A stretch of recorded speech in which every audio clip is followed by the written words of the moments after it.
So guys, আজকে চলতেছে মাংস মাখামাখির কাজ। মাংসটা মাখানো হলেই তো হবে বারবিকিউ। এটা আমাদের করবে আপু, বড় আপু, কারণ এটা তো আমরা পারি না। এটা আমরা করতে গেলে সমস্যা হয়ে যাবো, গোলমাল হয়ে যাব। আমরা শুধু পারি আগুন লাগাইতে। ঠিক আছে, এইটাই আমাদের কাজ। তার আপু আজকে কি কি মেনুতে কি কি দিবেন? আদা রসুন, বারবিকিউ মশলা। বারবিকিউর জন্য মাংস মাখানোর কাজ চলছে। মনে হচ্ছে আজকের রাতটা মাংসের রাজত্বে পরিণত হবে।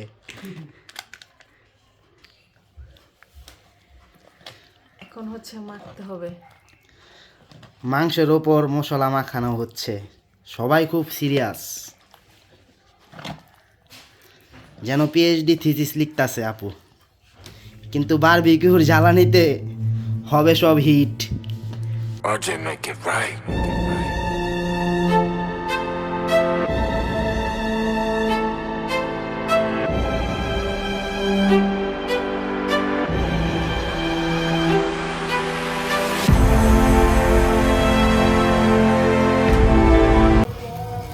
গাইস, বারবিকিউতে কোনো সময় কয়লা বেশি দিবেন না।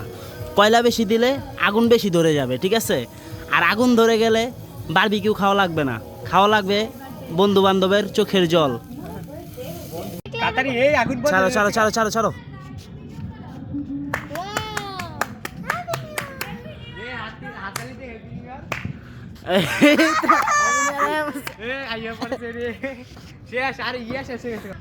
অফলাইন 2024। Davida, চুপ চুপ যেতে পারবা Happy New Year!